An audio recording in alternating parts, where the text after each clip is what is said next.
2024 সালে এসে যারা আইফোন 8 প্লাস কেনার চিন্তা ভাবনা করতেছেন, আজকের ভিডিওটি শুধুমাত্র তাদের জন্য।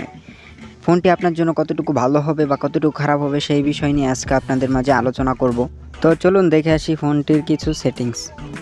তো ফোনটি এখন iOS ভার্সন 16.7.8 আছে।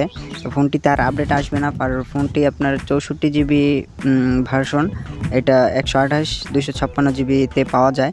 তো যার যতটুকু বাজেট অতটুকু অনুযায়ী নিতে পারবেন। এটা 18, 19, 20 এর মধ্যেই এই ফোনটা পাওয়া যায়। তো ফোনের ক্যামেরাটা দেখুন, দুর্দান্ত লেভেলের সাপোর্ট কিন্তু এখনও পর্যন্ত দিয়ে যায় 2024 সালে এসেও। এটার পোর্ট্রেট কোয়ালিটি ছবি অনেক দুর্দান্ত আসে। আর 4K-তে 60 FPS আপনারা এটাতে ভিডিও নিতে পারবেন। তো ফোনটির কিছু পোর্ট্রেট ফটো আপনাদের দেখাই। দেখুন, এখনকার যে 30 থেকে 35 হাজার টাকার ফোন, ওর থেকে অনেক বেটার এবং ভালো কোয়ালিটির পোর্ট্রেট ফটো আপনি কিন্তু এই ফোনটি থেকে পেয়ে যাবেন। আর আইফোন 8 প্লাস এটা কিন্তু একসময় লাখ টাকার ফোন, এখন হয়তো বা রিফারবিশ বা অনেক ইউজ বা অনেক পুরাতন হওয়ার কারণে অনেক কমে আমরা পাচ্ছি। ফোনটি চালিয়ে কিন্তু মোটামুটি ভালোই কমফোর্টেবল বা সব কিছু ইউজ করা যায় ঠিকমতো, কোনো ল্যাগ বা ডিলে করে না।